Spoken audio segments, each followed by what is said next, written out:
네, 박수갈채 시작하겠습니다. 채권보이 진행자 이재 기자고요. 박순영 작가님 모셨습니다. 어서 네, 오세요. 안녕하십니까.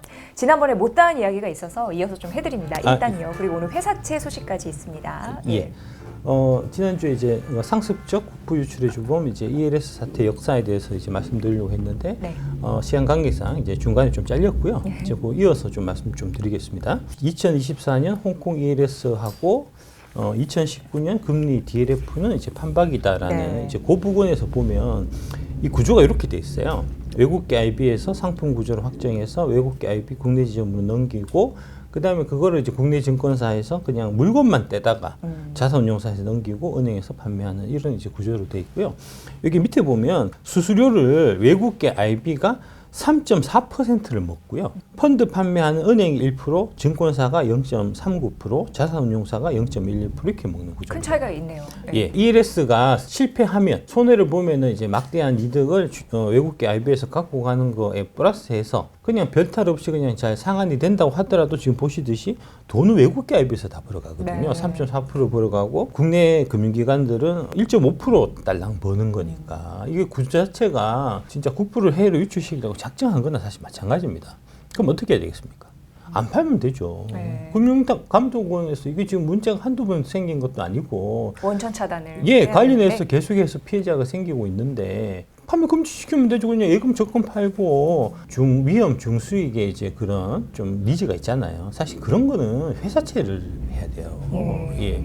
회사채 하면은 이제 예금보다는 조금 더 위험하긴 하지만 금리는 또 상당히 괜찮게 주니까 채권 관련된 상품을 좀 이제 활성화시켜서 다양하게 그렇게 해서 가면 그러면은 이런 ELS 같은 게 사실 필요 없는 거잖아요. 근데 ELS가 채권보다 잘 팔리는 이유는 뭐냐면은 채권을 살 때 회사 사람들이 회사채 투자할 때는 이거 이제 부도나면 내가 돈 못 받을 수도 있다는 가능성을 너무나 잘 알고 있기 때문에 꺼려하지만 ELS는 팔 때 은행에서 속인단 말입니다. 증권사에서 속이잖아요. 거기 가입하셨던 분들이 다 한결같이 하는 얘기가 은행 직원들이 팔 때 중국이 망하지만 않으면 손해 나는 경우, 손실 나는 경우는 없다. 중국이 망하겠냐. 네, 이렇게 팔았다는 네, 거잖아요. 네. 이게 한두 명이 그렇게 얘기하는 게 아니고 그 가입하신 분들이 다 같이 그렇게 이제 공통적으로 얘기하는 걸 보면은 그거는 이제 상품 판매에서 가이드가 사실 내려왔다는 거거든요. 파실 때 이런 식으로 해서 접근해서 팔아라 하는 이제 매뉴얼 같은 거를 본사 차원에서 내려줬다는 거고 그 본사 차원에서 내려준 내용이 바로 그런 겁니다. 중국이 망하지만 않으면 이거는 안전하다라고 얘기하고 팔아라. 그 문서나 그런 관련된 증언 같은 것들이 있을 거예요. 금융감독원이 해야 되는 역할이 뭐냐? 관련된 문서나 그런 증언들을 확보를 해야 배상하는 데 있어갖고 이제 투자자들이 훨씬 유리하게 될 거잖아요. 근데 그런 역할을 안 한단 말입니다. 사실은. 종목 ELS라고 있어요. 예. 그러니까 이제 어떤 종목에 투자해서 그 종목이 3년 동안 이제 50% 미만으로만 떨어지지 않으면 뭐 5%든 10%든 15%든 이런 식으로 이제 지급하는 이런 형태의 이제 종목 ELS가 있는데 파이낸셜 뉴스 김찬미 기자님 기사고 이마트 LG화학 카카오 ELS 투자자도 초조하다. 홍콩 H 지수발 공포 확산에서 지난 3년간 주가가 급락했던 개별 종목 연계 ELS들도 손실 가능성이 높다. 대표적인 종목이 이마트, LG화학, 카카오라는 겁니다.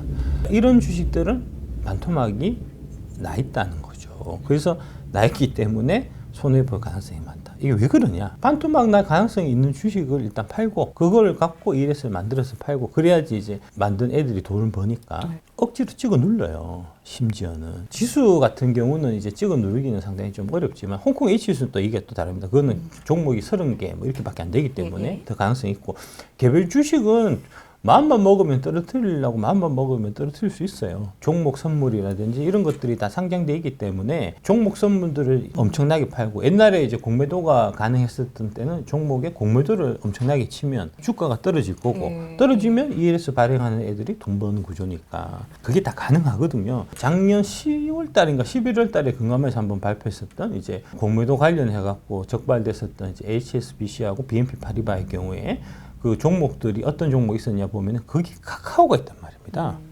카카오의 공매도를 불법 공매도를 많이 쳐갖고 그게 지금 걸린 적이 있는데 그게 이 건하고 관련돼 있을 수 있다는 얘기예요. 많이 빠졌잖아요, 카카오도. 카카오도 많이 네, 빠졌죠. 네. 예. 공매도가 집중됐었고 공매도 집중된 거는 이런 ELS 관련된 수익을 획득하기 위한 이런 목적도 있을 수가 있다는 겁니다. 제가 그건 확실한 건 아니니까. 네, 네. 조사를 해야 되니까 조사를 좀 해보라고요. 뭐 저기 핀플루언서 단속이 있단 소리 하지 말고 지금 그런데 지금 신경 쓸 여력이 당신들이 어디 있습니까? 지금 할 일이 태산 같은데. 2014년 11월 4일 기사입니다. 현대차 너마저 종목형 ELS 원금 손실 공포에 떤다 해서 현대차가 이제 대략 한 24만 원 유지하던 무렵에 종목형 ELS가 대대적으로 많이 이제 발행을 했다는 거고요. 종가가 14만 4천 원 이하로 떨어지면은 대규모 원금 손실이 발생할 수 있는데 이 기사가 나오는 11월 4일 날 주가는 15만 5천 원이었다는 겁니다. 그러니까 한 7% 정도 남았고 이게 이제 13만 원대 초반까지 하락하면은 손실 규모가 눈덩이처럼 불어나서 9,200억 정도의 이 물량이 손해를 보게 되고 그러면은 원금 손실 규모는 3,700억까지 늘어날 수 있다. 이렇게 돼 있고요. 그러니까 3,700억 손해 보면 이제 구조 말씀드렸듯이 개인 투자자가 손해 보고 외국계 IB가 이득을 보는 이런 구조. 수수료도 받고 이득도 보고 이런 구조로 돼 있단 말입니다. 이러면 어떻게 되냐? 반드시 떨어져요. 2008년부터 최근 종가까지 이제 쭉 나온 차트인데 요 시점이 언제냐면 2014년 팔았던 시점이 2012년에 고점 쳤던 24만 원 이 무렵 여기서 많이 팔렸던 거고요. 그 다음에 다 팔자마자 그때부터 귀신같이 떨어져요. 이게 항상 보면 패턴이 있는데 그 이전에 많이 올라요. 많이 올라서 고점 딱 찍은 무렵에 왕창 팔고 다 팔고 나면 그때부터 떨어져요. 2014년 11월 달 무렵에 15만 5천 원 하다가 13만 원을 2015년에 깨고요. 깨서 이제 손해 확정하고 그 다음에 2020년에 6만 6천 원 가격까지 쭉 내리막을 타고 그때부터 오른단 말입니다. 이게 기가 막히거든요. 그래서 이런 ELS가 국부 유출의 주범이자 코리아 디스카운트의 핵심 요인으로 작용하는 겁니다. 찍어 누르니까요, 이런 거를. 발행해 놓은 주식을 찍어 누르니까요. 앞으로 문제가 될 소지가 있는 게 아까 이제 카카오, 이마트, 그 다음에 이제 LG화학이라고 말씀드렸는데, 그럼 그 종목도 어떠냐 한번 보시면, 이마트가 2021년에 19만 1,500원 고치 최고를 찍었고요. 보셨듯이 팔고 나서 빠집니다. 지속적으로 빠져요. 지금 현재 7만 8천 원까지 거의 한 3분의 1토막 지금 나 있는 상태고요. 카카오 똑같아요. 17만 3천 원 할 이 무렵에 ELS가 대량으로 발행이 됐고요. 그때부터 빠지기 시작해서 지금 5만 4,900원이니까 이것도 역시 3분의 1토막이 났고 LG화학도 마찬가지라는 겁니다. 105만 원을 고점으로 치고 90만 원 후반대 100만 원대 ELS가 왕창 발행된 다음에 지속적으로 떨어져서 지금 이제 46만 천 원까지 떨어져 있는 상태다. 이것도 한 반토막 정도 나 있는 거고요. 지금 현 상황에서 보면 이제 카카오나 이마트 같은 경우는 ELS 손실이 뭐 거의 벗어나기 어려운 상황이고 LG화학은 좀 아리까리해요. 그 이제 손해가 날 수도 있고 안 날 수도 있고 이제 이런 상황이란 말입니다. 이런 상황이라서 제가 봐서는 이게 이제 배터리 8대 종목 중에서 LG화학 같은 경우가 좀 심각하게 좀 더 저평가돼 있고 올라야 될 자리에서 지금 못 오르고 있는 거 아니냐 하는 의심을 갖고 있고요. 이렇게 찍어 누르고 최근에 LG화학이 이제 GM 쪽하고 25조 원 이제 양극재 공급 계약을 해서 그날 이제 장 마감하고 발표가 났거든요. 그래서 발표 나고 나서 장 외 시간의 거래에서 이제 거의 뭐 한 7% 8%씩 오르고 그랬었는데 그 다음 날 아침에 7% 8% 올라서 시작했다가 쭉 빠져갖고 한 1, 2% 상승 정도로 끝났던 걸로 제가 기억하거든요.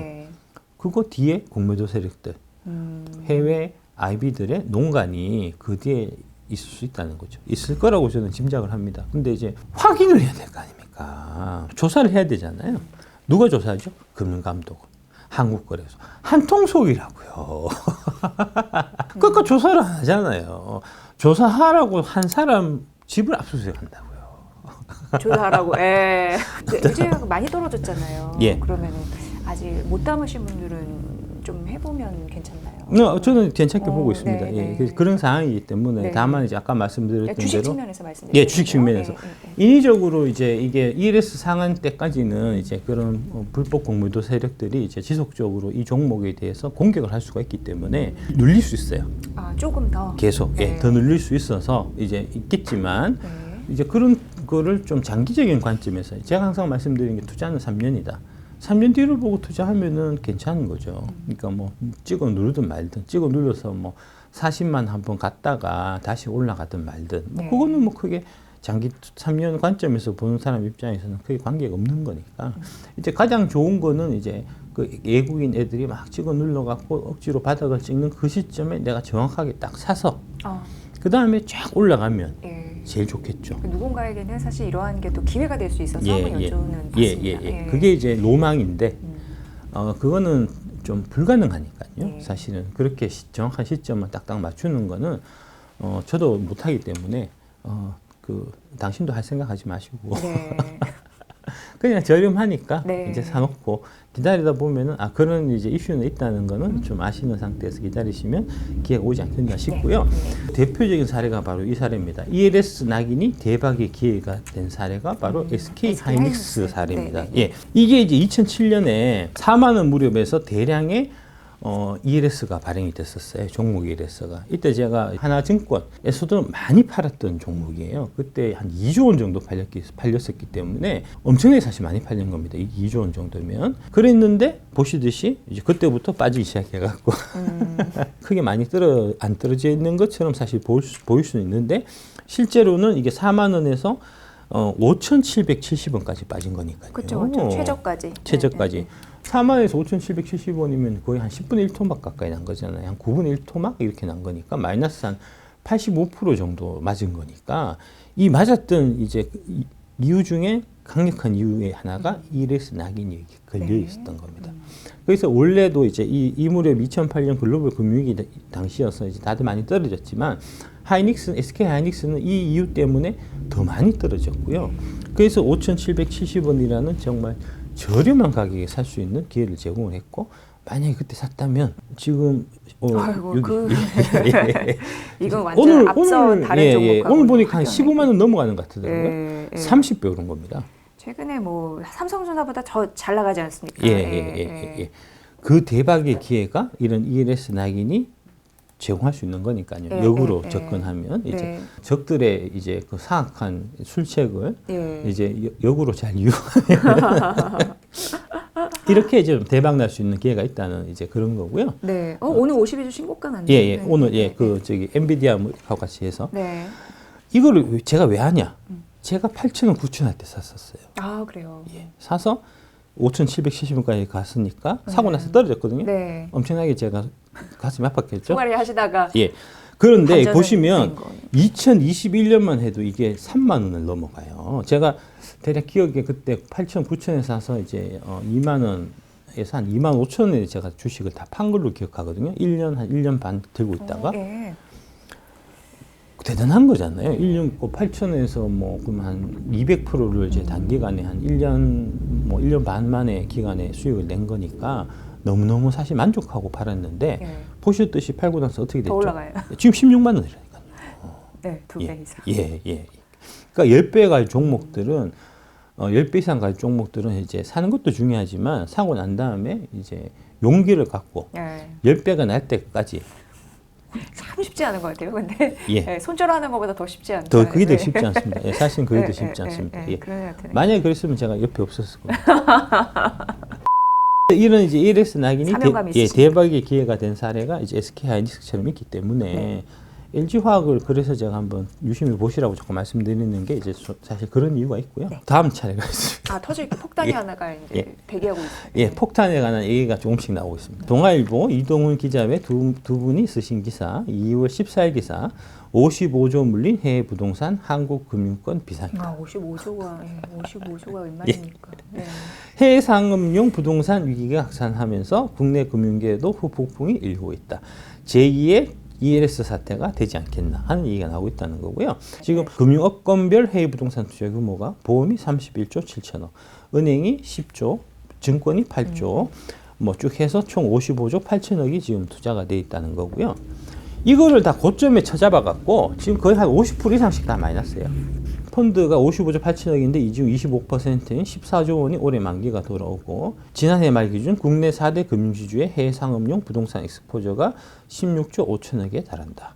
지난해 9조 원가량의 대손 충당금을 쌓았지만 이런 문제가 있기 때문에 충당금을 더 쌓아야 된다는 얘기인데 지금 대한민국 그 금융감독원, 금융당국에서 지금 하는 건 뭡니까? 코리아 디스카운트를 해소한답시고 이제 저PBR 이 문제를 해결하자 해서 지금 주주환원을 강화한다는 거잖아요. 저PBR의 대표적인 조식이 4대 금융지주국 은행들이고 그 은행들이 그 주주환원율을 높이기 위해서 배당을 더 해야 된다는 그런 지금 얘기를 하잖아요.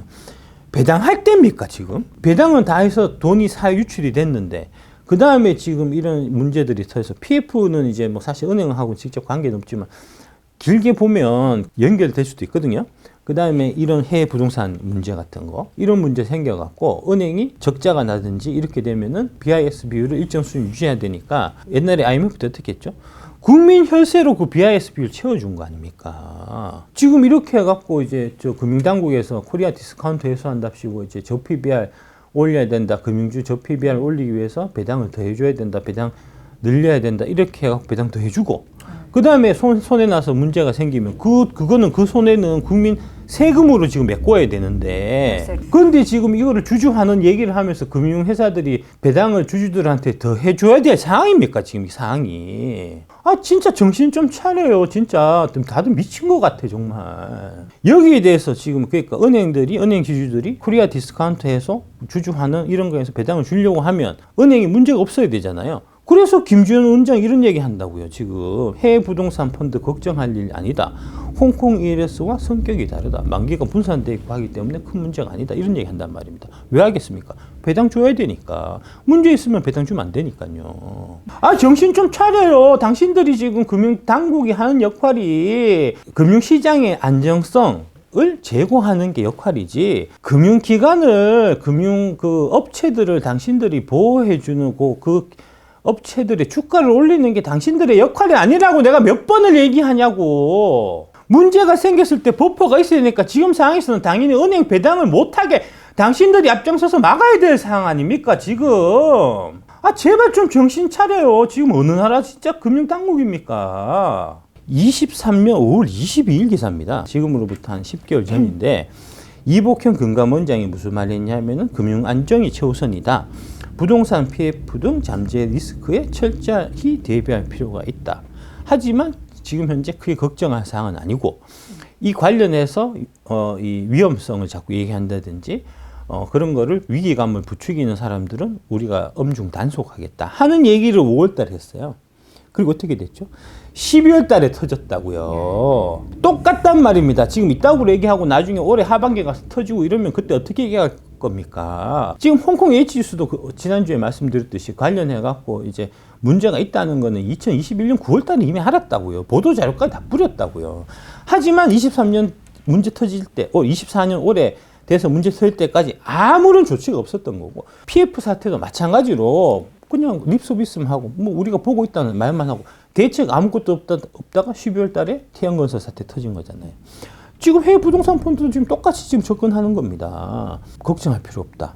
대한민국의 금융 시스템, 금융 당국하고 이제 그다음에 금융기관 이렇게 연결되어 있는 이 시스템이 썩어 빠졌고 골마있기 때문에 이 시스템을 전면적으로 개혁해야 이 문제가 해결이 되는 거지. 단순하게 개인을 자른다고 해서 해결될 문제는 전혀 아닙니다.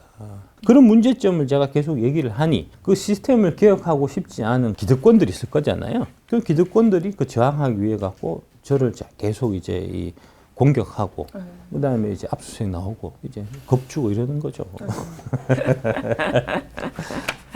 예, 저는 뭐 각오는 돼 있으니까요. 예. 국민연금도 코리아 디스카운트의 중요한 원인 중에 하나입니다. 연초부터 7천억 내답한 국민연금 그래도 땡땡주는 샀다 해서 연초에 주가가 많이 1월 달에 사실 많이 떨어졌고 2월 달에 좀 이제 회복하고 있는 지금 그런 상황인데 1월 달에 국민연금 7천억 팔았다는 거 아닙니까? 팔면서도 에코프로 머티리얼즈는 1,800억 샀다는 거잖아요. 네, 땡땡주가 바로 그거군요. 예. 처음에 이제 상장 그 공모할 때 그때는 신청을 안 했다는 거잖아요. 35,200원 안 사고. 그다음에 우리가 그때 이제 그 에코프로머티 첫날 상장할 때 그때 30만치 그 얘기 5만 원 할 때는 안 사고 있다가 4배 오른 다음에 지금 20만 원 하는데 지금 1,800억 샀다고요. 아니 그러니까 국민연금이 나만 아냐고. 국민연금 등 일부 대형 기관들도 공모 밴드 하단 이하 가격을 제시했다가 최종 수요 예측에 참여하지 않은 것으로 알고 있다. 35,200원도 비싸다고 안 샀다는 거잖아요.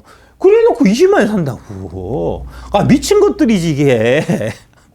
아니, 이거 조사해서, 감사원에서 조사해서 이거 심화서 받아야 돼요. 감봉 처리는 해야 돼, 최소한. 35,000원 밑으로 써서 안 받은 사람, 그 결정 과정에 있었던, 결제 라인에 있었던 사람들은 이제 그 감사, 이제 국민감사 청구해갖고 감사원에서 투자 잘못한 건에 대한 책임을 저는 반드시 물어야 된다고 봅니다. 그 다음에 두 번째가 이거예요. 이거는 사실 좀 에코프로머티는 사실 좀 이제 뭐 사소한 거고요. 이게 진짜 문제입니다. 상업용 부동산 리스크. 연기금 공제해 먹구름이다. 2월 15일 한국은행에 따르면은 국내 주요 연기금 공제해에 2023년 6월 말 기준 해외 대체 투자 잔액이 1,153억 달러, 154조 원이라는 겁니다. 이 가운데 부동산이 416억 달러, 한 55조가 투자되어 있는 건데 국민연금이 이 중에 42조를 차지하고 있는 거예요. 그러니까 이제 국민연금이 대략 한 1,000조 된다고 하거든요. 4%가 해외 상업용 부동산에 투자되어 있다고 하는 건데 그게 지금 다 마이너스 50%가 나 있다는 얘기입니다. 그 다음에 특히 공무원연금과 사학연금 공제 5곳이 합계 97억 달러, 13조 원 규모의 해외 부동산에 투자하고 있다. 이 뒤쪽에 공무원연금, 사학연금, 그 다음에 공제 5곳. 이게 사실은 더 큰 문제입니다. 더 문제가 많아요. 한번 보여드릴게요. 국민연금이 해외 부동산에 319억, 해외 특별자산에 653억 달러입니다. 그러니까 이제 319억이면은 대략 한 42조 원 정도가 되고 653억이면 대략 한 80조 원 정도가 된다고 보시면 되고요. 합쳐서 대략 한 뭐 120조 원 정도가 되는 돈이 10% 이상 되는 돈이 잘 알지도 못하는 해외 부동산 같은 것들에 투자가 되어 있다는 겁니다. 국민연금이. 그 다음에 기타 연기금 5개 공제가 각각 97억 달러, 83억 달러에서 180억 달러, 한 2조, 3조 정도 되는 돈이 투자가 되어 있고요. 문제는 이게 평가가 부실하다는 겁니다. 예, 해외 대체 투자 부실 규모, 평가도 부실하다. 상업용 부동산 손실 우려가 커지면서 감사원이 지금 들여다보고 있습니다. 연기금 공제를 들여다보고 있다. 지난달 감사원은 교직원 공제, 행정 공제 등의 해외 대체 투자 특별감사 재개 공문을 보냈다. 문제가 있다는 것을 감사원도 지금 파악하고 있다는 거고요. 공제를 상대로 먼저 감사를 진행하고 그 다음에 국민연금과 공무원연금, 사학연금 등 연기금으로 대상을 확장할 예정이다. 대체 투자 과정에서 잘못된 점이 발견될 경우 해당 기관이나 임직원은 징계를 받을 가능성도 있다. 지난해 8월 연기금을 상대로 대대적인 대체 투자 관련 감사를 했다가 중단했고 이번에 다시 재개하는 겁니다. 문제가 계속 있었고 문제의 소지에 대해서 어느 정도 있었다가 감사하다가 압력이 들어와서 중단했다가 문제가 심각하니까 다시 한다는 그런 얘기입니다.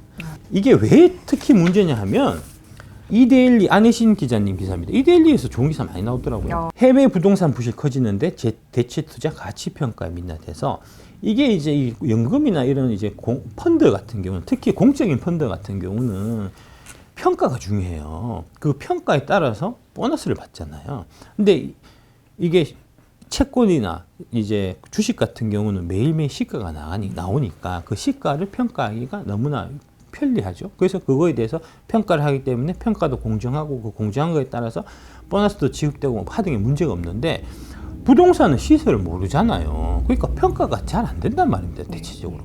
근데 왜 이걸 120조를 투자를 처하고 있냐고. 한국 부동산도 아니고 해외 부동산인데 미국 뉴욕에 있는 그 빌딩이 지금 가치가 어떻게 되는지 그거 어떻게 아냐고요. 그거 제대로 평가가 되겠습니까? 근데 그거 평가를 하는 걸로 해서 그 연금 운영하고 하는 운용본부장 그 있는 사람들이 다 보너스는 작년에 다 타갔다는 거 아닙니까? 일부 공제회들이 해외 부동산에서 손실이 나고 있어도 이를 외면하고 취득가액으로 기록하는 경우가 상당하다. 상당한 게 아니고 거의 대부분입니다. 이익인 자산만 시장가로 올려두다 보니 장부상에는 손실로 잡히지 않고 있는 부실 자산이 제대로 파악조차 되지 않고 있는 상황이라는 겁니다. 우리 국민들의 1,000조 원이 돈이 들어가 있는 국민연금이 그렇단 말입니다. 그 중에 120조 원이 해외 대체 투자 자산이라고요. 이 120조 원은 제대로 평가도 안 되는 상태로 지금 장부에 취득 원가로 지금 다 기재가 되어 있는 거고 이런 문제를 누군가 나서서 제기를 해야 될 거 아닙니까? 문제 지적을 해야 되잖아요. 나만 해, 나만 하고 나만 타겟이 돼서 나만 압수수색 당한다고요. 억울해 미치겠어요 진짜. 투자한 자산에 손실이 나더라도 취득가액으로 장부상에 기록하는 것은 불법은 아닙니다. 불법으로 만들어야 되고요. 그 다음에 이런 형태도 제대로 이게 시가가 평가가 안 되는 자산은 국민연금이 투자를 하면 안 돼요. 연기금도 마찬가지입니다. 네 돈이 아니잖아. 선량한 관리자의 책무라는 게 있는 거 아닙니까? 자본시장법상 해외 대체 투자 자산 평가 시 취득가격, 거래가격, 채권평가사, 회계법인 등이 평가에 제공한 가격 등 세 가지 중 하나를 선택하면 되는데 쥐들이 유리한 취득가격을 선택한다고요. 시장 가격, 거래 가격은 잘 존재도 안 하고요. 빌딩을 1년에 몇 번 팔린다고 그게 시가가 파악이 되겠습니까? 채권평가사, 회계평가법인 평가한 것도 그게 정확하지는 않은 데다가 얘들이 공짜로 해주냐고 돈 받고 해줄 텐데 그러니까 그게 사놓은 가격은 그냥 덜렁이 있는 거예요. 실제로 시세는 지금 반토막이 나 있는데 국내 기관 투자자들 약 6년 전 후순위 대출 채권을 매입한 미국 소재 A 오피스가 대표적이다. 이 오피스는 1년 넘게 채무 불이행, 파산 상태입니다. 네. 디폴트 상태가 지속되면서 최종 손실이 유력하지만 손익평가는 미뤄주고 있다는 겁니다. 오피스 투자를 끌어온 비운용사는 운용보고서에 장부가 보고를 유지했고 국민연금도 마찬가지라는 거예요. 그러면서 작년에 몇 프로 났다고요? 10% 났다고 자랑한다고요. 이 해외 대체 투자, 이 부동산, 한국 부동산도 있을 거예요. 한국 부동산도 지금 뭐 PF나 이런 관련해서는 다 손해를 보고 있다고 봐야 되니까 그런 것도 평가가 제대로 안 됐을 겁니다. 그런 평가 다 제하고 그러고 10% 났다고 자랑하고 지금 보너스 타간다는 거 아닙니까? 뭐 합니까 지금 금융감독원? 이런 거를 감독하고 관리하라고 당신들이 월급 받는 거예요. 은행 지주사들 주가 올리라고 당신 월급 받는 게 아니라고. 정신 차리라고 진짜. 주요 공제의 대체자산 투자 규모 및 비중이 계속해서 올라가요. 33조 원, 42조 원, 50조 원, 53조 원인데 이게 전체 투자 자산 중에서 71%라는 겁니다. 미친 겁니다, 이거는. 유동성이 없는 자산에 72% 투자하는 건 도른 거예요, 이거. 국내 주식이나 국내 채권 투자해야 된다고요, 이 돈이. 주로는. 이거는 약간 뭐 맛배기 정도는 할 수 있지만 지금 국민연금이 12% 이상 해외 부동산 투자한 것도 미친 거고 이거는 더 도른 거예요. 왜 이렇게 하냐. 관련해서 어마어마한 향응과 리베이트가 있을 거라고 저는 추정합니다. 이거 조사해야 돼요. 남부지검이 이거 조사해야 된다고요. 골프 몇 번 접대받았는지, 집에 갈 때 금두껍이 줬는지 안 줬는지, 고급 양주 줬는지 안 줬는지, 명품백 줬는지 안 줬는지 다 확인해야 된다고요. 투자자 여러분들이 사실 좀 바뀌어야 됩니다. ELS라든지 이런 온상들이 왜 생기냐면 돈은 조금 벌고 싶고 그 다음에 리스크는 감수하기 싫은 이런 그 니즈를 이용을 해서 이런 사람들이 거짓말을 하고 그런 ELS라든지 이런 부동산 대체 펀드 이런 걸 판단 말입니다. 리스크가 있어요. 하이 리스크, 하이 리턴이고 미디엄 리스크, 미디엄 리턴이고 로우 리스크, 로우 리턴입니다. 이 수익률이 높은 거는 반드시 그에 따른 리스크가 있게 마련이고 그 리스크를 여러분들이 공부를 하시면 그러면 리스크를 관리하고 사실 채권, 특히 회사채 같은 경우는 그렇게 위험하지 않으면서 어느 정도의 이익을 얻을 수 있는 여러분들이 ELS를 통해서 달성하려고 하는 그런 목적에 아주 부합한 게 사실은 채권, 특히 회사채입니다. 그 회사채는 사실은 이제 이자만 받긴 하지만 어쨌든 간에 산업에 투자돼서 우리 산업이 발전하는데 보탬이 되는 거잖아요. 그런 차원에서 제가 이제 이게 두 번째로 그 구독 조회수가 많은 영상인 것 같은데 채권도 2차 전지가 답이다. 예. 7월 28일 날 작년 16만 회 기록하고 있었던 여기서 제가 말씀드렸잖아요. 채권 투자도 2차 전지 한번 채권 내가 괜찮은 것 같아 한번 볼만하다. 그 다음에 한 달 전에 12월 달에 태영건설 사태로 기억해야 하는 것. 이걸 이제 제가 회사채 관련해서 방송을 했는데 여기서 제가 무슨 얘기를 했냐. 요거 얘기. 에코프로가 신용등급 A-고 사업 SK온이 A+인 거는 이상하다. 제가 두 가지를 얘기했습니다. 대한민국의 신용등급은 믿을 게 못 된다. 그래서 이제 원래의 얘의 신용등급에 비해서 낮은 거는 신용등급이 올라가면서 이제 가격이 올라갈 수 있는 소지가 있으니까 좋다. 그 다음에 법정 관리만 아니면 원금은 건지는 경우가 많다. 그래서 태영건설을 5,000원 뭐 이렇게 투자했던 분들이 그 사람들이 미친 사람이 아니다. 그 사람들이 되게 스마트한 투자할 수 있다는 두 가지 얘기를 했습니다. 그리고 나서 에코프로 BM이 제가 말씀드렸던 대로 신용등급이 상향됐습니다. 이 방송하고 얼마 시차가 안 지났어요.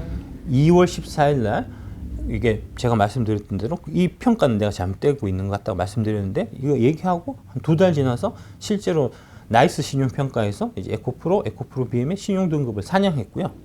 그 다음에 이어서 에코프로가 회사채 수익 예측에서 대흥행을 했고 3,600억 정도가 몰렸다는 거고, 그 다음에 에코프로 BM이 최대 3,000억의 회사채를 발행했다는 이제 그런 거잖아요. 네. 에코프로가 그러면 이제 신용등급이 올랐으니까 관련해서 이제 채권 가격이 이제 원래 뭐 이자도 안정적으로 나오지만 플러스해서 이제 시세 차익을 좀 볼 수 있는 그런 소지가 있을 수가 있거든요. 좀 올랐나요? 네, 12월 29일 날이 네, 이제 네, 9,000 밑으로. 예, 9,999원이었고요. 거의 한 10,000원이었고 네, 네. 최근에 10,000원에서 이제 10,030원이 된 거니까 네. 30원이면 한 0.3% 이제 수익률이 상승한. 그러니까 0.3%면 주식하시는 분들한테는 뭐 0.3%는 뭐야 이러겠지만 채권에서 0.3% 되게 큰 거예요. 마찬가지로 아까 태양건설 같은 경우도 이제 그때 작년 12월 달에 700원. 예, 9,725원에서 이제 사태 터지면서 급락해갖고 제일 바닥 찍은 데가 6,200원 찍은 게 네, 요건 이제 연말 연초 예. 수준이고요. 예, 바닥 찍은 게 6,200원이고요. 6,200원. 그다음에 네네. 5,400원까지 갔었고 지금 그 이후에 5,400원에서 6,200원까지 올라온 거니까 네, 이거는 크게 상승한 겁니다. 5,400원에서 6,200원이면은 20% 정도 상승한 네. 거니까요. 네. 그러니까 이런 형태의 채권에서도 이제 기회를 여러분들이 누릴 수가 있기 때문에 뭐 하셔야 되죠? 채권 부위 구독 알람 설정 하셔야 된다고요. 채권을 그냥 이제 무시하지만 마시고 이제 이지혜 기자님이 좀 친절하게 가이드 잘 해주시니까 네, 네. 이제 채권 관련해서도 여러분들이 관심을 계속 가져야 될 필요가 있다. 네. 채권을 통해서 부자가 되신 분은 없습니다. 하지만 부자는 다 채권을 해요. 네. 그러니까 여러분들이 부자가 되실 때를 미리 생각해서라도 부자가 되면 반드시 내가 채권이 필요하니까 네. 지금부터 미리미리 좀 공부를 해야 되겠다 하는 그런 관점에서 차원에서 채권부에 열심히 구독하시고 많은 시청 부탁드리겠습니다. 네, 감사합니다. 그러니까 항상 이제 문제점을 지적을 잘 해주시고 우리 항상 생각해야 할 거리가 있는 거는 이제 확실한 거고 또 채권 시장의 투자의 필요성까지 잘 연결해 주셔서 감사하고요. 네, 앞으로도 박수갈채 많이 좀 응원해 주시길 바라겠고요. 박순혁 작가와 함께했습니다. 예, 고맙습니다. 감사합니다.